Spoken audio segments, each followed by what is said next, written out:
Guys, tama? Sabi ng tindera, gago, binubola ka lang nun para bumili ka. Ako nga din eh. Ikaw nakakarinig ng ganda. Sige na, bili ka na. Ganda, ulol. Binubola niyo lang ako eh. I have PK, 8:45. I need to fix myself. Umalis ako. I have OPK. Kala ko umalis siya. Nag-ayos lang ako. I will fix myself na. Taga-san ka po? Taga Cavite. Bakit? Sarap yarn. Si ganda, strict siguro parents mo. Strict sila pero wala silang magagawa.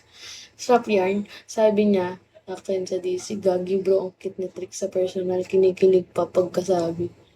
Sus! Wala na yun, may asawa na yun. Tumatalsik na laway ko. May asawa na si Steak, bro. Feel ko may anak na siya. Kasi ang tagal na nun, 2022. May anak na yun. Oo, 2022 pa yung less senior high. Mabait yun. King Rex, sayang di na tayo nagkita-kita, di ba? Di ba dapat magdadagat pa tayo? Pag uwi mo. Hindi ka naman umuwi. Buisit ka. Umuwi ka eh. Ganun. Ganun ba yun? Ina. May susupport kaya sa akin. Huwag na lang mag-PK. Maglalaro na lang ako pickleball. Wala na ako balita, Tricks. Oo nga. Pili ko may asawa na siya. Baka nakatagpo na siya ng EA niya.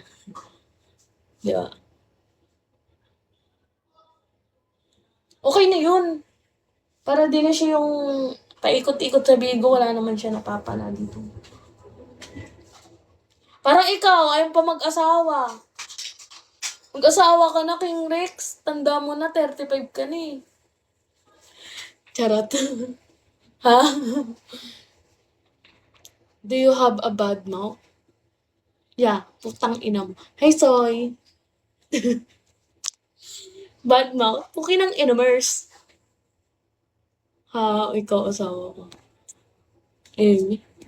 Oo, 32 ka na pala, King Rex. Wala ka pa rin asawa. Asawa ka na. Ninang ako.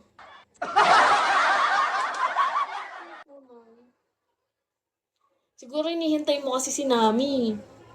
Si Elaine. Di ba? Naalala mo yun, nililigaw mo si Elaine. Hi, Em. Binibigyan mo ba ng ano saan tawag dito? Tawag doon? Valorant.